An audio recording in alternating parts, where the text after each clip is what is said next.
Hello everyone समस्त को पुणी थे स्वागत जनाऊँगी आमर यूट्यूब चैनल आरके एजुकेशन को। तो गत क्लास रे आमे इंग्लिश पेडागोजी केतोटी एमसीक्यू पैटर्न क्वेश्चन को डिस्कसन करथिले। ता सहित पेडागोजी मध्य केतरा क्वेश्चन को आमे डिस्कसन करथिले। तो जदि आपण माने से क्लास सब देखि नांती आम चैनल रे अपलोड अछि, आपण माने ताकू जाई निहाती भाबे देखिबे। आज रो क्लास रे आमे ओटीटी एग्जाम 2025 पाई math pedagogy MCQ pattern question को आमे डिस्कसन करिबा। जहाँ भी किसी आपण मानकर क्वेश्चन रहिबो सब किसी आपण मानकर प्रीवियस ईयर क्वेश्चन को बेस कर रहिबो। विभिन्न ओटीटी एग्जाम रे आसीथिबा ये प्रीवियस ईयर क्वेश्चन को बेस कर रहिबो। ता सहित आपण माने एई सेशन रे जेटी रो मध्य आसीथिबा किछि क्वेश्चन देखिया पई पाइबे, आरएसटी रो मध्य आसीथिबा किछिटा क्वेश्चन देखिया पई पाइबे। ता सहित विभिन्न टीचिंग एग्जाम्स पई आपण मानकर ये वीडियोटी हेल्पफुल रहिबो। आगामी दिन में होगा जाऊँ जेटी ओएसटीटी आरएसटी एलटीआर ये सबू एग्जाम्स पई आपण मानकर ये वीडियोटी बहुत ही भाव गुरुत्वपूर्ण रहिबो। तो वीडियोटी को संपूर्ण शेष जाए देखिए जहाँद्वारा कि सबकि आपण मानकर डिटेल्स ये वीडियो माध्यम आपण माने जानिया पई पाइबे। और जे माने भी आपण मानकर प्रथम थर पई आम चैनल विजिट करछंती आम चैनल को सब्सक्राइब करी ऑल नोटिफिकेशन को ऑन करिवे जहाँद्वारा कि यूट्यूब रो फ्री क्लासेस आपण माने सर्वप्रथम देखि पारिबे। एवं यही क्लासेस सरला परे यार जो पीडीएफ आमर जो टेलीग्राम ग्रुप अच्छे आरके एजुकेशन टेलीग्राम ग्रुप से अपलोड करदेवी आपण माने ताकू डाउनलोड करके मध्य देखि पारिबे। तो चलतु देखि नबा कौन सब आज क्वेश्चंस रही। जदि आपण मानकर किछि भी डाउट रुए निहाती भाबे कमेंट बॉक्स रे जणैबे। देखि नबा आज क्वेश्चन कौन रही ना। एक नंबर क्वेश्चन कौन कही which of the following is not a nature of mathematics. कौटा गोटे आपण मानकर गणितर गोटे प्रकृति नुहे बा नेचर ऑफ मैथमेटिक्स नुहे। लॉजिकल लॉजिकल पॉजिटिव अच्छी एटा गोटे आपण मानकर गणितर प्रकृति। सिंबॉलिक गणित होची कौन एब्स्ट्रैक्टनेस आउ कौन हो पारिबो। गणित होची एग्जैक्टनेस गणित होची कौन सिस्टमेटिक बा ऑर्डर एंड सीक्वेंस। गणित गोटे पैटर्न किंतु गणित गोटे एक्सपेरिमेंट नुहे। बुझीपारे यहाँ हो नेगेटिव यहाँ आपण मानकर साइंस रे आसे।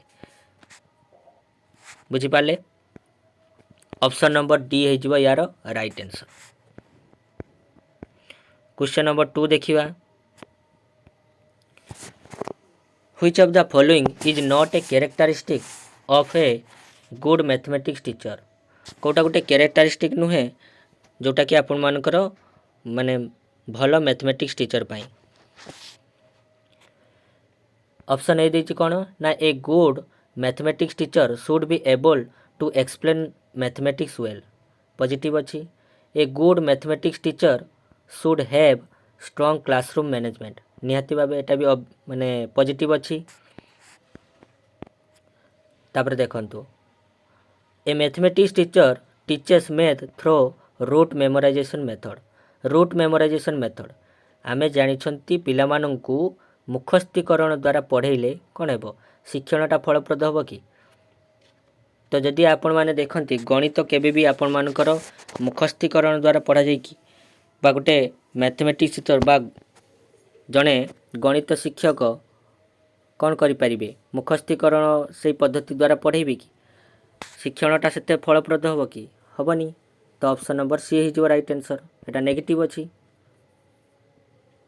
बुझिपाले जीवा next 3 number question which of the following effective method to interact with learners in mathematics class.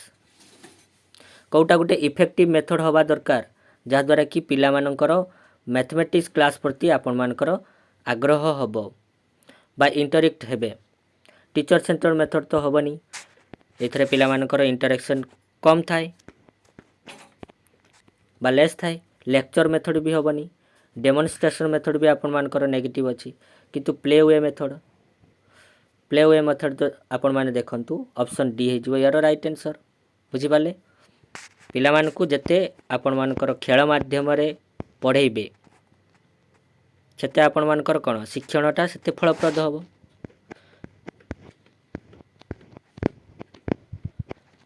खेल माध्यम रे हो किंबा आपण मानकर एन्जॉयमेंट माध्यम रे हो ପିଲାମାନଙ୍କୁ ଯେତେ ପଢ଼େଇବେ ପିଲାମାନେ ସେଇ ମାନେ ଶିକ୍ଷା ପ୍ରତି ସେମାନଙ୍କର ଆଗ୍ରହ ହେବ ବା ସେଇ ବିଷୟ ପ୍ରତି ଆପଣମାନଙ୍କର ଆଗ୍ରହ ହେବ ସେତେ ଯାଇକି ଆପଣମାନଙ୍କର ଶିକ୍ଷଣଟା ଫଳପ୍ରଦ ହେବ।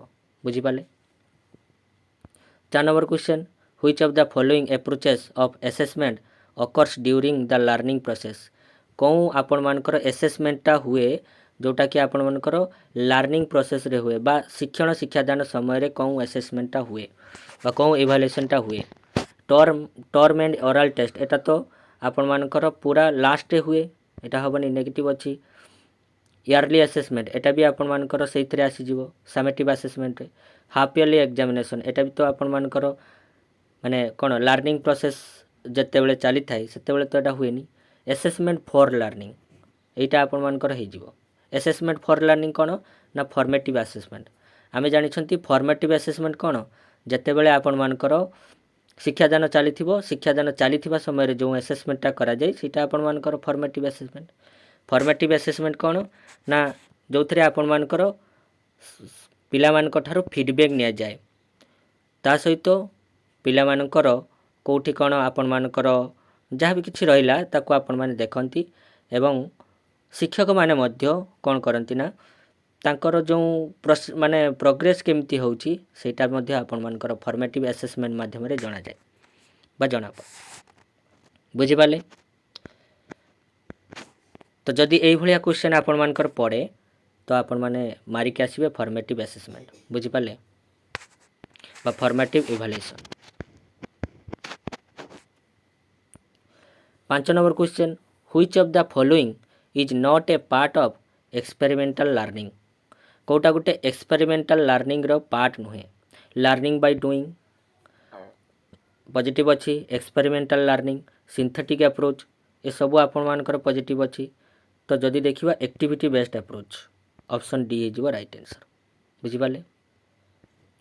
5 ନମ୍ବର କ୍ୱେଶ୍ଚନ୍ର ଅପସନ୍ ନମ୍ବର ଡି ହେଇଯିବ ରାଇଟ୍ ଆନ୍ସର୍। 6 ନମ୍ବର କ୍ୱେଶ୍ଚନ୍ ଦେଖିବା, which of the following is not a AIIMS of teaching mathematics? ମାନେ ଲକ୍ଷ୍ୟ ବିଷୟରେ ପଚାରିଛି। ଗଣିତ ଶିକ୍ଷାଦାନର କେଉଁଟା ଗୋଟେ ଲକ୍ଷ୍ୟ ନୁହେଁ ବୋଲି ପଚାରିଛି।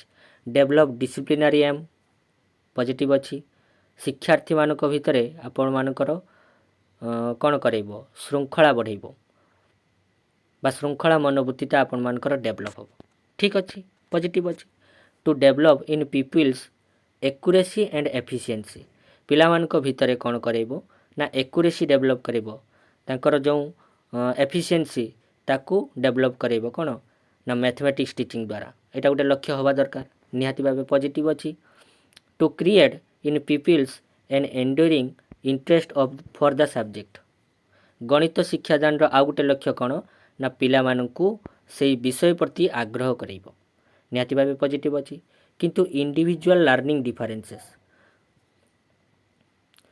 ଶିକ୍ଷଣ ବିବିଧତା ଆପଣମାନଙ୍କର ହେବ କି ଗଣିତ ଶିକ୍ଷଣ ଦ୍ୱାରା? ଅପସନ୍ ନମ୍ବର ଡି ହେଇଯିବ ରାଇଟ୍ ଆନ୍ସର୍। ଏଇଟା ନେଗେଟିଭ୍ ଅଛି। ବୁଝିପାରିଲେ? ଯିବା next 7 number question, which method allows students to discover mathematical truths by ଦେମସେଲ୍ଫ?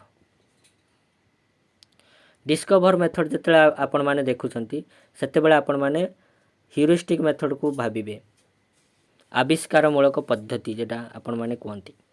Lecture method ହେବନି କି ଡ୍ରିଲ୍ ହେବନି କି ଡିଡକ୍ଟିଭ୍ ମେଥଡ଼ ହେବନି। ମେଥଡ଼୍ସରୁ ଯଦି ଆପଣମାନେ ଦେଖନ୍ତି ନିହାତି ଭାବେ ଇଣ୍ଡକ୍ଟିଭ୍ ମେଥଡ଼, ଡିଡକ୍ଟିଭ୍ ମେଥଡ଼, ତାପରେ ଆପଣମାନଙ୍କର ସିନ୍ଥେଟିକ୍ ମେଥଡ଼, ଏନାଲିଟିକ୍ ମେଥଡ଼ ଏସବୁ ଆପଣମାନେ ଦେଖିକି ଯାଇଥିବେ। ତା ସହିତ ବିଭିନ୍ନ ଆପଣମାନଙ୍କର ହେଇଗଲା টিচিং লর্নিং মেথড, তাপরে আপর টিচর সেন্ଟর্ড মেথড, লর্নিং সেন্ଟর্ড মেথড, ଆଉ ଆପଣମାନଙ୍କର ଲର୍ଣ୍ଣର ସେଣ୍ଟର୍ଡ ମେଥଡ଼, ଏସବୁ ମେଥଡ଼୍ସ ଆପଣମାନେ ଦେଖି ଯାଇଥିବେ। ନିହାତି ଭାବେ ଏଥିରୁ କ୍ୱେଶ୍ଚନ୍ ଦେଖିବା ପାଇଁ ପାଇବେ।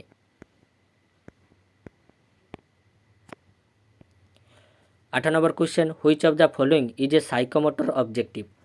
ସାଇକୋମୋଟର ସହିତ କେଉଁଟା ଆପଣମାନଙ୍କର ପଚାରିଛି ବୋଲି ମାନେ ଏଇଟା ଆପଣମାନଙ୍କର କେଉଁ ଅପସନ୍ରେ ଅଛି ବୋଲି ପଚାରିଛି। ଅଣ୍ଡରଷ୍ଟାଣ୍ଡିଂ ପ୍ଲେସ୍ ଭ୍ୟାଲୁ, ପ୍ରୁଭିଂ ଏ ଥିଓରିୟମ୍, ଡ୍ରଇଂ ଏ ଗ୍ରାଫ୍ ନା ଏକ୍ସପ୍ଲେନିଂ ଏଲସିଏମ୍? कोटा हो साइकोमोटर माने आपण मानकर कौन हो ड्रॉइंग ए ग्राफ हो ऑप्शन नंबर सी बुझिपारे मोटर स्किल कथा ये माने पचारि बुझिपार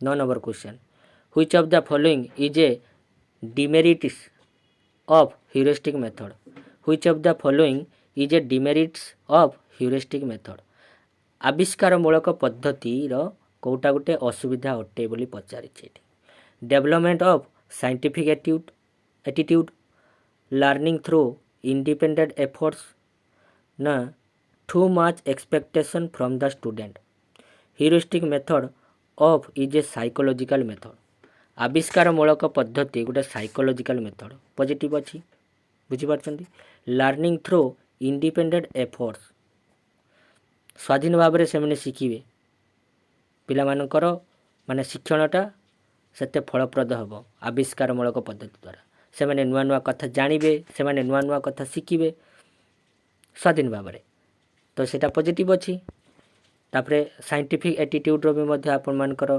डेवलपमेंट हम ह्यूरिस्टिक मेथड द्वारा किंतु आमे जदि पिलामानक थारु अधिक एक्सपेक्टेशन करिबा आमे जानिछंती जे क्लासरूम रे विभिन्न प्रकार आपण मानकर शिक्षार्थी अछंती किए लो लेवल रो अछंती किए हाई लेवल रो अछंती आउ किए आपण मानकर मीडियम लेवल रो मध्य शिक्षार्थी माने अछंती तो समस्तंक पाखरु आमे सेम एक्सपेक्टेशन रखि परिबा कि रखि परिबानी ना तो इटा is right answer option number C समस्तंकर बुझिबा शक्ति सेम न थाए किए आपण मानकर जदि देखिबा हाई लेवल स्टूडेंट सी टिके जल्दी बुझी जाउची आउ किए टिके लो लेवल स्टूडेंट सी टिके कम बुझुची आउ जे टिके मीडियम लेवल स्टूडेंट सी बुझुची किंतु कम समय रे ताकू माने बेसी समय रे ताकू बुझुची बुझी पारछंदी 10 नंबर क्वेश्चन देखिबा which of the following is a key element of formative assessment formative assessment मु आगुरु जेमती कहितली आपण मानकू कोटा गोटे की एलिमेंट बोली पचारि फॉर्मेटिव असेसमेंट कौन ना कंटिन्यूअस फीडबैक गुड रैंक्स हेनी कि ग्रेडिंग ओनली हेनी एंड ऑफ द ईयर हेनी एंड ऑफ द ईयर रे जदि देखती समेटिव असेसमेंट हुए ग्रेडिंग भी आपण मानकर कौन वर्ष शेष में आपण मानकर एग्जाम है एग्जाम पर जो आपण मानकर रिजल्ट आसे से आपण माने पिला मानकू ग्रेड दियंती रैंक भी आपण मानकर आसीजिवो वर्ष शेष में आपण मानकर जो एग्जामटा हुए तापर आपण मानकर रैंक दियंती पिला मानकू किंतु फॉर्मेटिव असेसमेंट कौन ना कंटिन्यूअस आपण मानकर फीडबैक मिले पिला मानकर पाखरु फीडबैक को आपण माने कंसीडर करती जोटा आपण मानकर फॉर्मेटिव असेसमेंट जोटा आपण मानकर कौन ना शिक्षादान चली समय जो असेसमेंटा करती जोटा मु आपण मानकू कह तापर 11 number question what type of assessment occurs at the end of the year तो यहाँ कौन हो फॉर्मेटिव असेसमेंट तो हेनी नेगेटिव अच्छी डायग्नोस्टिक असेसमेंट यहाँ कौन यहाँ हूँ आपण मानकर शिक्षार्थी मानकर वीकनेस को देखिकी आपण माने जो असेसमेंटा करती से हूँ डायग्नोस्टिक असेसमेंट आ प्लेसमेंट इभालुएसन तो हेनी प्लेसमेंट इभालुएसन कोटा ना आपण मानकर जो आपण मानकर सिटी एग्जाम दौरान सिटी एंट्रांस एग्जाम दौरान सिटी एंट्रांस एग्जाम देला परे आपण माने सिटी रे एडमिशन होउचंती सेटा होची प्लेसमेंट इभालुएसन बुझी पारचंती एटा ही जो कोन ना जदि देखंती एंड ऑफ द ईयर जदि तेची सेटा होची समेटिव असेसमेंट वर्ष शेष रे जोटा हुए सेटा होची आपण मानकर समेटिव असेसमेंट बा आपण माने कहि परिबे समाप्ति सूचक मूल्यांकन बुझी पारचंती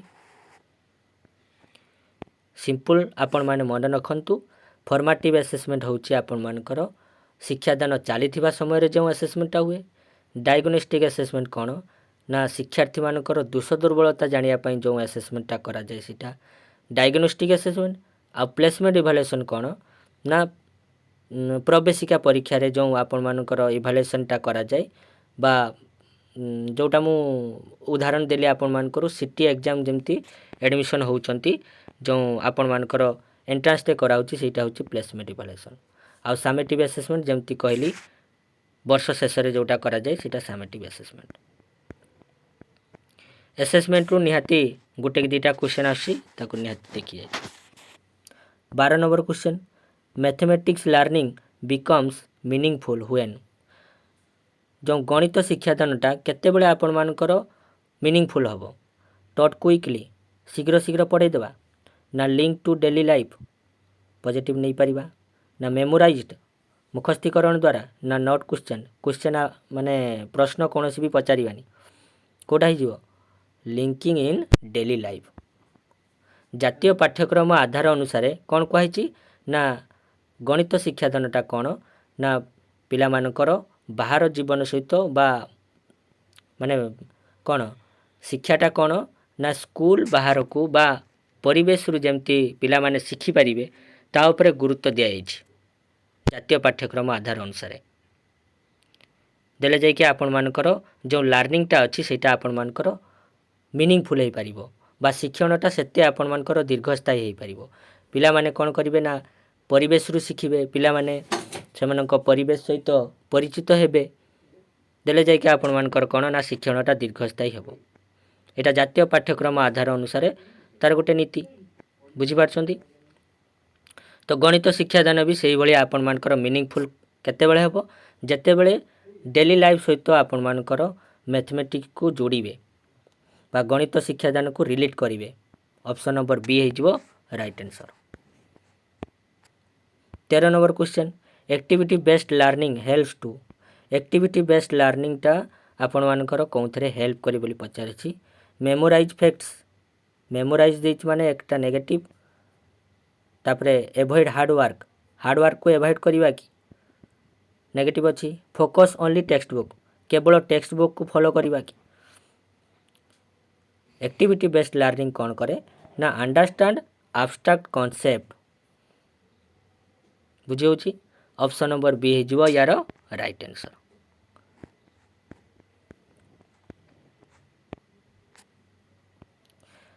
constructive approach promotes constructive approach जो अच्छी से क्या प्रमोट करे बोली पचारि।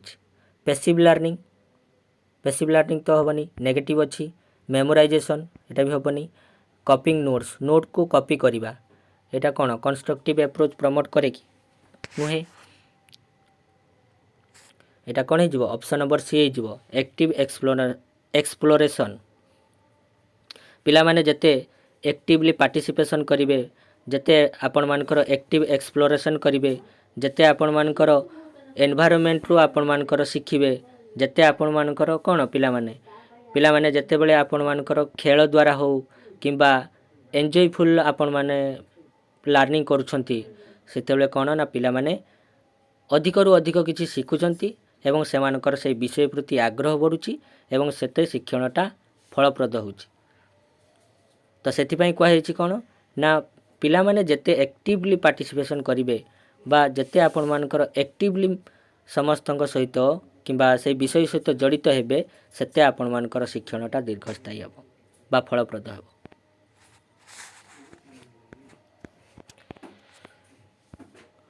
What is the role of mathematical language. कौन रूल अच्छी देखिबा। टू कन्फ्यूज स्टूडेंट मान को कन्फ्यूज करवा नेगेटिव अच्छी। टू सिंप्लीफाई ग्रामर कौन आसे ग्रामर आपण मानकर इंग्लिश रे आसे मैथमेटिक्स तो हेनी। टू टीच इंग्लिश एटा तो पूरा नेगेटिव अच्छी। टू प्रमोट क्लारिटी एंड प्रिसाइजनेस गणित पढ़ाइबा द्वारा कौन ना क्लारिटी आसे एवं प्रिसाइजनेस आसे बुझी। तो ऑप्शन नंबर बी हो right answer. 16 number question diagnostic assessment is mainly used for. Diagnostic assessment जो अच्छी सेटा आपण मानकर कौन बोली पचारि। ग्रेडिंग करवा नुहे। कंपेयरिंग स्टूडेंट मान सहित कंपेयर करवा ना सर्टिफाइंग स्टूडेंट कंप्लीशन सर्टिफिकेट प्रदान करवा कौन थे आपण मानकर समेटिव असेसमेंट पर एटा हेनी नेगेटिव अच्छी। तापरे शिक्षार्थी मान सहित तुलना करवा एटा भी हेनी नेगेटिव अच्छी। ग्रेडिंग केते हुए ना समेटिव असेसमेंट पर वर्ष शेष जो एग्जामटा करा जाए एग्जाम पर पिला मान को आपण माने ग्रेड दियंती। तो जदि देखिबा डायग्नोस्टिक असेसमेंट कौन ना identifying student strength and weakness बुझी पिला मानकर कौन दोष दुर्बलता बाछिया आपण कौन करती डायग्नोस्टिक असेसमेंट करती बा निदानात्मक मूल्यांकन जोटा आपण माने ओडिया रे कहि परिबे 17 नंबर क्वेश्चन देखिबा दैट मेथड्स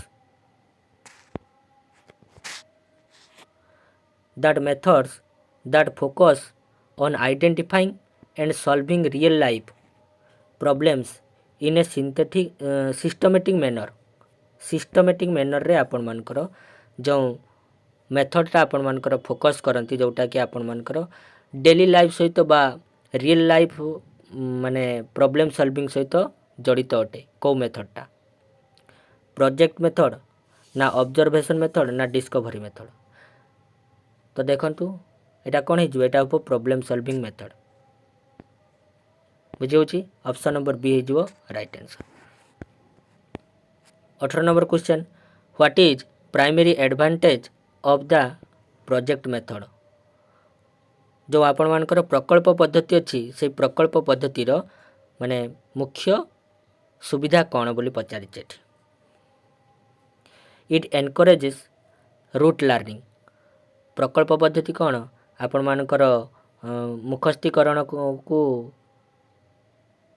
प्रोत्साहन दिए कि दिएनी एटा नेगेटिव अच्छी it एवॉइड्स practical work Etah practical work को एवॉइड करे कि इट लिमिट्स स्टूडेंट्स क्रिएटिविटी को आपण मानकर एटा लिमिटेशन अच्छी एटा भी तो नेगेटिव अच्छी इट फैसिलिटेट होलिस्टिक लर्निंग एटा कौन ना होलिस्टिक लर्निंग को प्रमोट कराए बुझे ऑप्शन नंबर डी है राइट आंसर प्रोजेक्ट मेथड द्वारा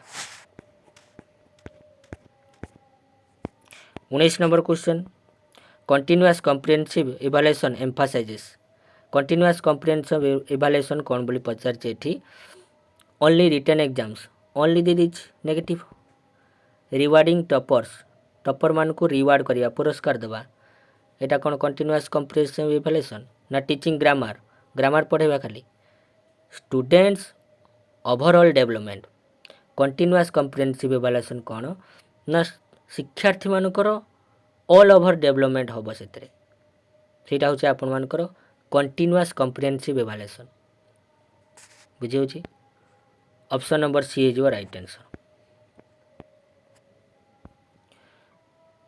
20 number question which assessment checks progress during learning